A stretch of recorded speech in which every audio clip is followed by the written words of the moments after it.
Lero ndosanga kwambiri kuti ndabwera kuno ku Rome Belt komanso ndithokoze kwambiri masukulu amene awina competition ya lero. So education. I want to say this kuno ku Rome Belt. Education is very, very important kwambiri. Ndikuona ma reports kuti anyamata ena mukujomba osapita ku sukulu, ena kumapita kwa kachaso instead of going to school. Zimezo musiye. You so bad. Chifukwa ngatimpita ku school, you'll not get anywhere at all. I know. But the difficult is kwambiri. Makama vulu ku school.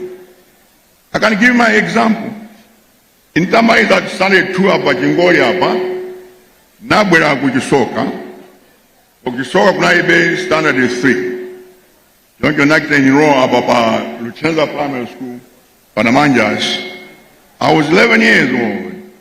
Dimayenda, 15 kilometers each way, every day. 15 kilometers, total 30. Pansi kupita ku school. I started Jombe for 2 years. Not even 1 day, even na Jomba. So there is no excuse. Ntaina napela msinge unai miles old sama kwambi jonjo. Ina kunindo oroke ni nagwa. Masana nitenga ine 50 meters. I would have been gone. Grabita. Kwa mama ipanaji mala pa mine baja. So I got hold of Mauja, and that's how I was saved. That's how I was saved. But I did that. Ntamaiza kuje, ntamaiza kunamanjas, napita kumtambanyama. That's a mission. 50 kilometers away. I was 13 there. The manyama bokos, sutike sakine ya bokos itu, inaenga tuje ni coffin yamataba.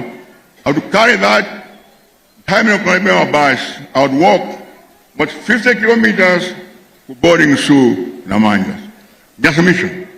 I did that for 2 years. I remember one day, because we're school kata, 4 o'clock, I'm going to get out of the dormitories, 4 o'clock, but choke, and I walked my suitcase, 4 o'clock, to figure about Payapa number 1, about 7 o'clock. To pick up a member, to figure about Shabi Paja, 9 or 10 at night, alone. Time my suitcase. There's somehow, no, there's something wrong. The Kwanga on board launch. No, Jay. Since we could decide, in the Quima, the Johnson Queen. In the Quenda, for about 3 kilometers, I could decide, Bob Fika by your missile 4, Pajan so to Akumoneka, the Kwango of Aminabaja. I looked up, the animal was gone. You know what it was? An Nyarugwe. Matwa Nyarugwe. It was a leopard following me. Those days was very, very common. Following me. I'm trying to tell you, but it wasn't easy for me to get an education. Mavuta mina mukuma now, small things that nothing compared to what I went through. And I managed. Maliza sukuru, bila kunja, kumanga ende kwa America, until I became a professor. Don't, I want to tell you boys, I want to tell you, there is nothing except hard work. One day, when I was about 21 years old, Nairobi, then Zangawina introduced by Jomo Kenyatta. I never met him before.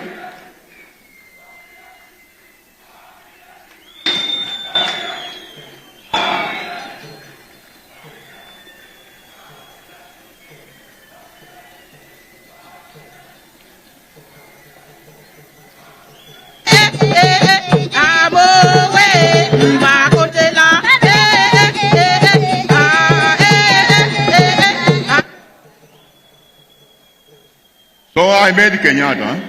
I'm sure you know who he is. One of the greatest Africans time when I prime minister. So I was introduced. I was so scared. Mulakho and now I'm Mr. Prime Minister, what is the secret for your success? Anapta kuinga nikapunzira kuyanchira kuinga ndi kubwera ku Kenya ndukhala political leader and prime minister. And the two words, the only two words, patience and hard work. Patience and hard work.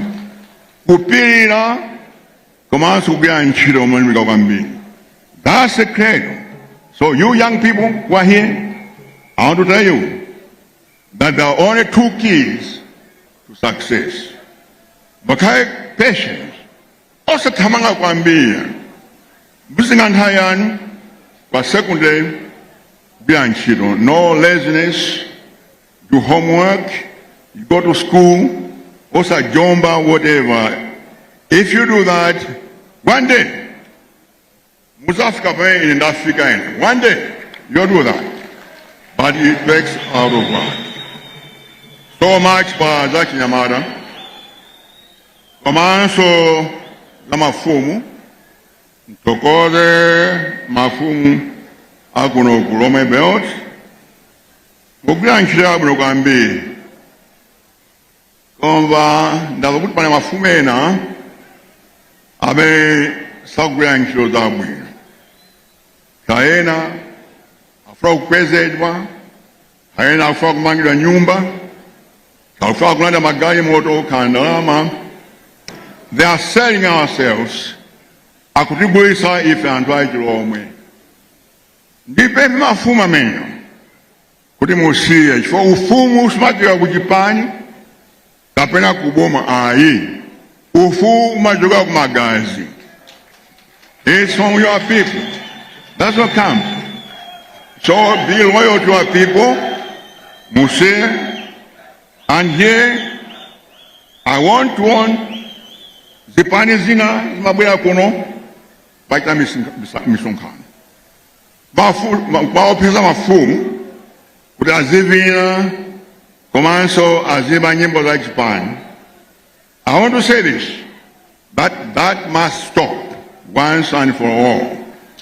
Musiye Japan chimeo chiseko pesa mafumu kuno, makama kupalombe. Kumena kopi za ufumu, kuninga savina, ato sa ufumu. That must stop. So ufumu does not come from the government.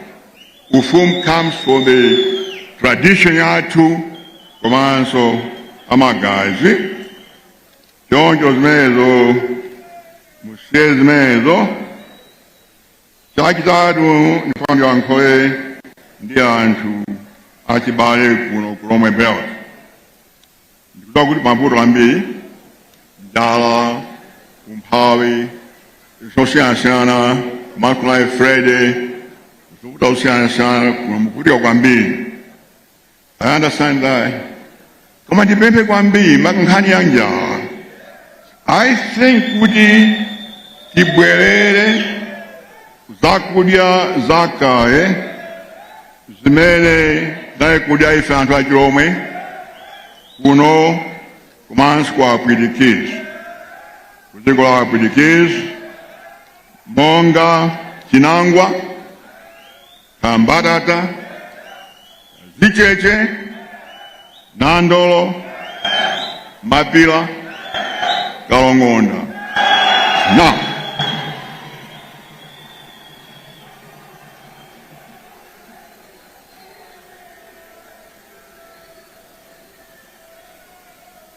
these crops are drought resistant.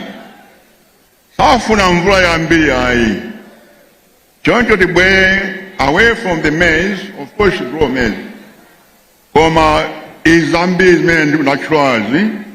Simafuna mvula ya mbili. Tikateo, I think dite sanja kuno Alomwe belt. Choncho ndipempha kwambiri abayatu kuli tikite zimenezo. Kuzakuti kuli nyambi kuno mukuvutika. Koma I promise you, kuti ife tikabwera mboma, there is that.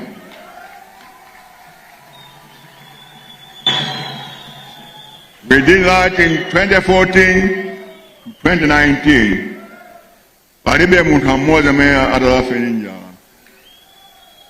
know some so-called analysts are going to say this function. That's completely nonsense. I'm going to use any platform I can find to talk about the problems of this country. Choncho zimezo tizata koma kuti nchika zimezo nkofunika monganira chairperson tonse tilembese komanso zavote next year kuti ziko likhale mchimake kuti ufulu ubwere kuno ku Malawi komanso kuopseza kwa kupsingidwa kuyathe. For that to happen, after kuti anthu onse muzachite vote mtereksa konse muvote za unyinji. No pankhani ina anduza mafumu 2 nights ago nakumana mafumu ena nkhani ya kuzipa suicide. It's very common now kuno ku Alomwe belt. Young people, boys, married people killing themselves. I know pani mavuto. Mandikupempha anthu kwambiri. Komanso mafumu kaphunzitsa mpingo mwalangiza anthu amenewa ali mavuto kuti asiye kuya commit suicide. I think it's a very, very terrible thing kuti anthu ambiri akuzipha chifukwa mavuto amene akupeza. Let's try to avoid that.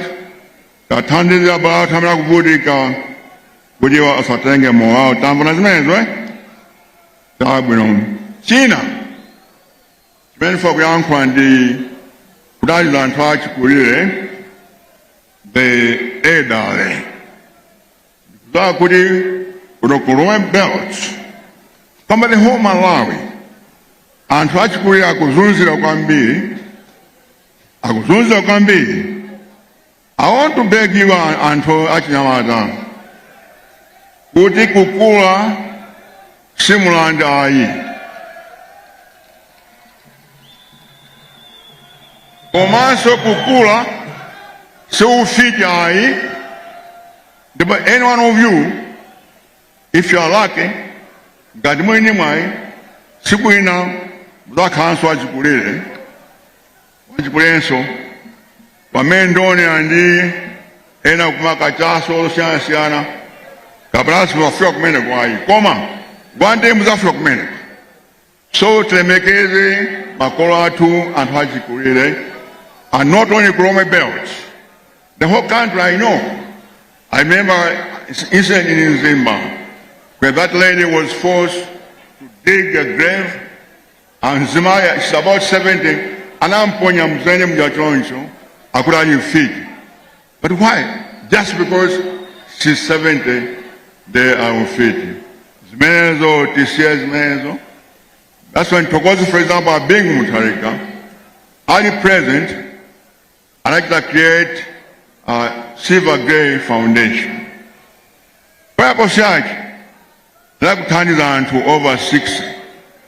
Panapanga nyumba, 1, Blantyre, Kuneno, Mwasu Kunzuzu.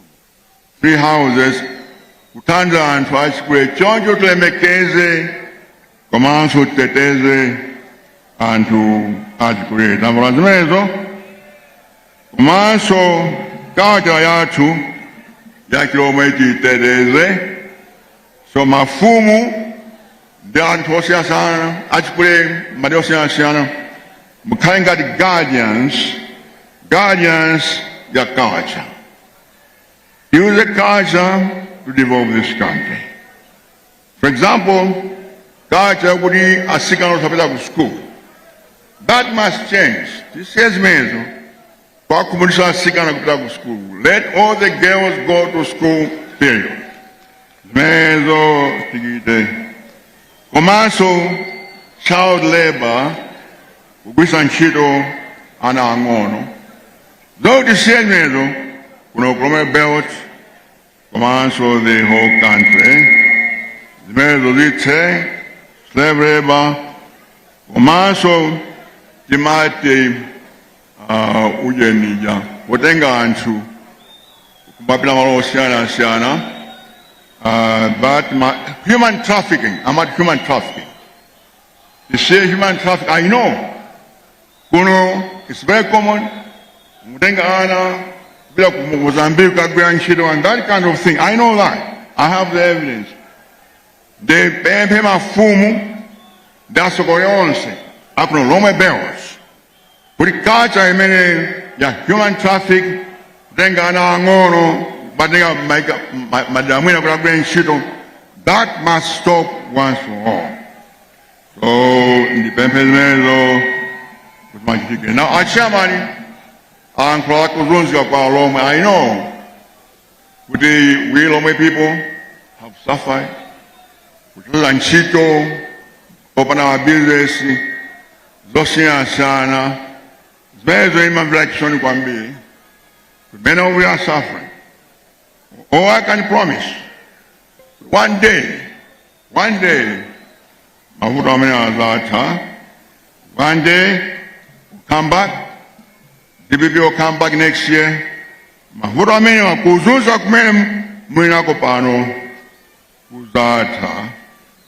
Choncho, Mgoli Mantima,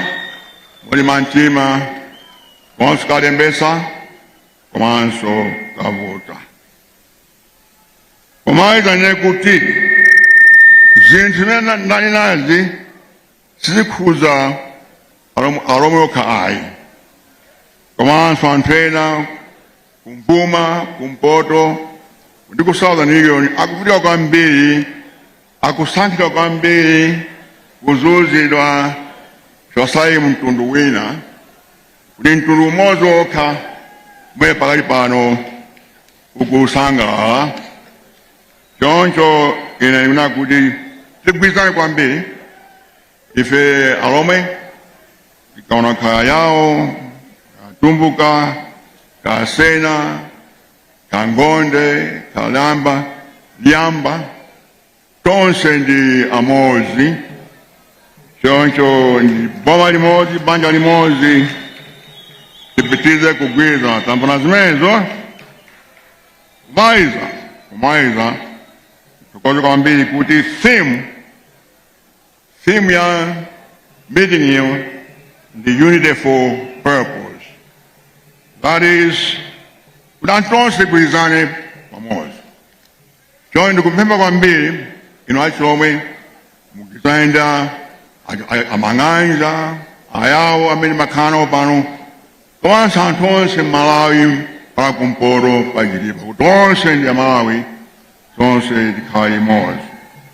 Choncho ndikuziwa kwambiri timabwera ambuya kudaliseni ziwa kwambiri.